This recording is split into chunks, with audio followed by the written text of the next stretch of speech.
जय श्री राम। मैं मुकेश दुबे आप सभी को नमस्कार करता हूँ। जैसा कि आप सभी को विदित है, बालकांड रामायण का भाग चल रहा है और इसमें हमने आपको पिछले भाग में सुनाया था कि जानकी जी का श्री राम जी के गले में जयमाल डालना और परशुराम जी का रंगभूमि में आगमन। अब आइए आगे के भाग में सुनेंगे लक्ष्मण जी और परशुराम जी का संवाद। तो आइए आनंद लेते हैं कि बहुरे बिलो के विदेशन कहूँ काहे अते वीर पूछत जाने अजान जिम व्याप्यों को पे शरीर लखन सिय रामचंद्र शंकर हरिओम। फिर परशुराम जी ने राजा जनक की ओर देखकर कहा, कहो यह अपार भीड़ कैसी है?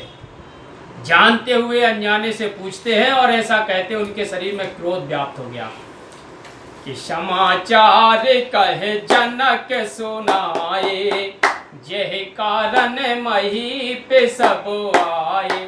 सुनत बचन फिर अनत निहारे देख चाप खंड मही डरी। तब जनक जी ने वह समाचार कह सुनाया जिस कारण सब राजा आए थे। उनकी बात सुनकर परशुराम जी ने दूसरी ओर खंडित धनुष को पृथ्वी पर पड़ा देखा कि अति विष बोले बचन कठोरा कहो जड़ जनक धनुष के तोरा देग दिखाव मूड़ न तयाजू उलट मही जहे लय तब राजू।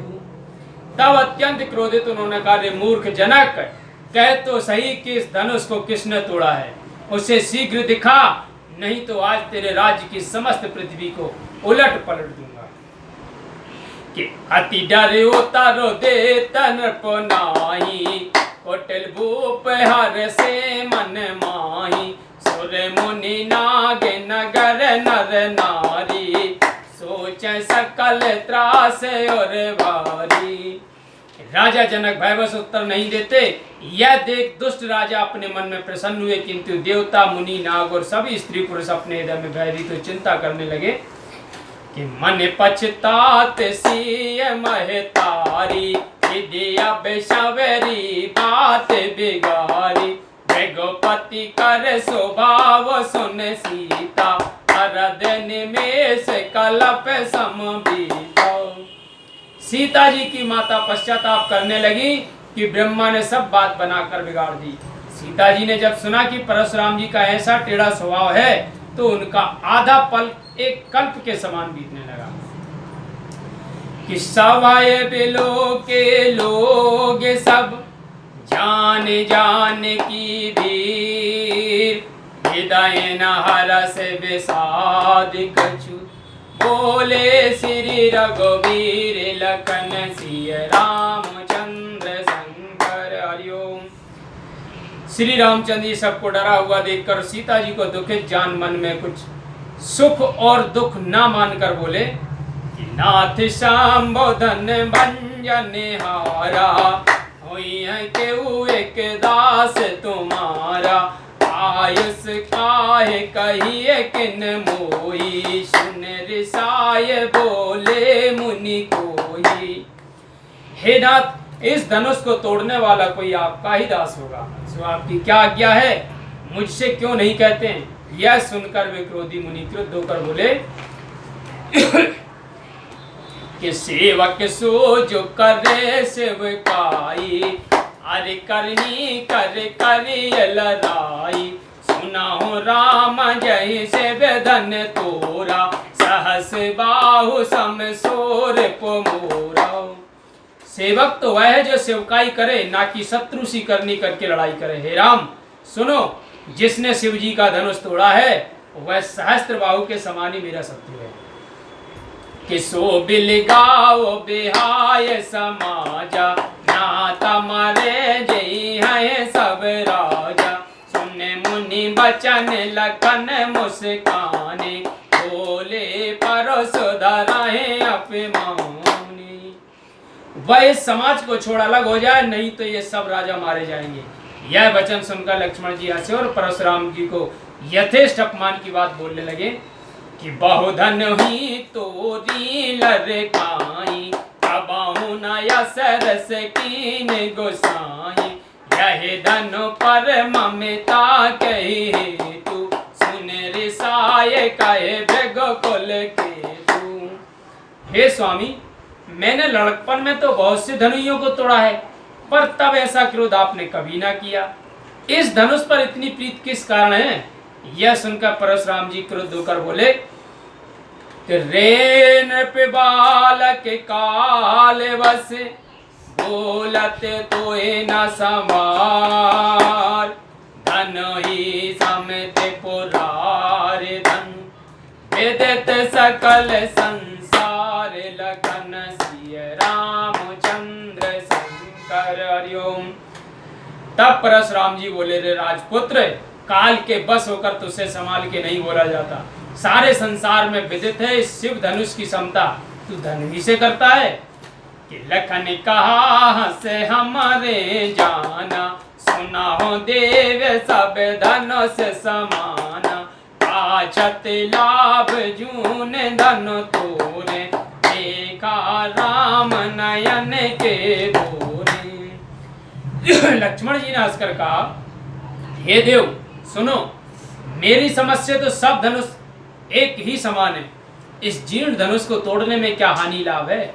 रामचंद्र जी इसे आज नए के भूल से देखें।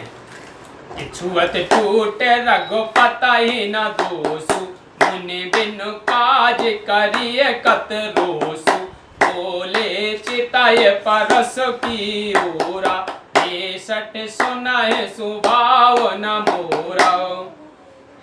यह तो छूते ही टूट गया, इसमें राम जी का दोष नहीं है, आप व्यर्थ ही क्यों क्रोध करते हैं। तब परशुराम जी फरसे की ओर देखकर बोले, रे मूर्ख, तूने मेरे स्वभाव को नहीं सुना कि बालक बोले बधावा नहीं तो ही, केवल मुनि जड़ जान है मोही, बाल ब्रह्मचारी अति कोई, क्षत्रिय कुल द्रोही। रे मूर्ख, मैं तुझे बालक जानकर वध नहीं करता हूँ, मुझे केवल मुनि ही मत समझना। मैं बाल ब्रह्मचारी अत्यंत क्रोधी हूँ, संसार जानता है कि मैं क्षत्रियों के कुल का विध्वंसक हूँ। कि भुज बल भूमि भूप बिन कीनी, पुल बार मही देवन दीनी, सहस बाहु भुज छेद निहारा, रस बिलो के मही पे कुमार। मैंने अपनी भुजाओं के बल से इस पृथ्वी को राजाओं से विहीन कर कई बार ब्राह्मणों के हाथों में दे दिया। हे राजपुत्र, सहस्त्र बाहु की भुजाओं को काटने वाले इस फरसे की ओर देखो। कि माँ तो पिता है जन सोच बस, करस महिष के सोर, गर्वन के अर्भक दलने, परस मोर अति घोर, लखन सिय रामचंद्र शंकर। हरिओम। हे राजपुत्र, अपने माता और पिता की चिंता के बस में मत करो, इस मेरे अत्यंत और घोर कठोर परसे को देखो, जिसने कितनी ही गर्भिणियों के गर्भ का दलन कर दिया। कि बेहस लखन बोले मृत वाणी, अहो मुनि से महाबट मानी, पुण्य पुण्य मोह दिखाव कुठारू, चाहत उड़ावन फूके पहाड़ू। इस पर लक्ष्मण जी हंसते हुए मीठी वाणी बोले, ओ मुनीश्वर, तुम अपने को महायोद्धा मानते हो और बारंबार मुझे फरसा दिखाते हो, जैसे पहाड़ को फूंक मार कर उड़ा दोगे।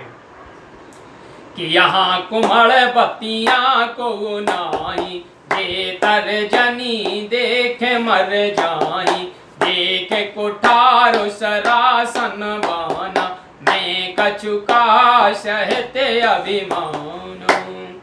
यहाँ कोई कुमड़े की बत्तियां नहीं है जो तर्जनी उंगली दिखाती मर जाएगा। मैंने आपके शरीर पर फरसा और धनुष बाण देखकर कुछ अभिमान सहित कहा है कि भृगुसुत समझ जने वो बिलो की, तो कछु कहाओ सहाओ रिस रोकी, सुरे माई सुरे हरि जने अरुगाई, मेरे कोलयन पर न सुराई। परंतु आपको भृगुकुल का जान और आपके जनेऊ को देखते हुए जो कुछ कहे वह मैं सहूंगा, क्योंकि देवता, ब्राह्मण और गो आदि पर हमारे कुल में सूरता नहीं की जाती कि बधे पापे अपकीरति हारे भारत हूँ पापरिय तुम्हारे कोट कोलस सम बचन तुम्हारा व्यार्थ धराओ धनवान कुठारो। क्योंकि इनको मारना पाप है और इनसे हारना अपकीर्ति है। आप मुझे मारे भी तो मैं पाँव ही पड़ूंगा। आपके वचन ही करुण वज्र के समान है जो सहे नहीं जाते। तब इस फरसे और धनुष बाण को तो व्यर्थ ही धारण किए हैं। जो बिलो के अनुचित कहूं क्षमा मामुन धीर सुन सरोस भृगवंश मन बोले गिरा गंभीर लखन सिय रामचंद्र शंकर हरिओम। हे धैर्यधारी मुनीश्वर, यदि आपको देखकर कुछ अनुचित कहा हो तो उसे क्षमा कीजिएगा। यह सुनकर परशुराम जी क्रोधित गंभीर वाणी बोले, बोलो सियावर रामचंद्र की जय।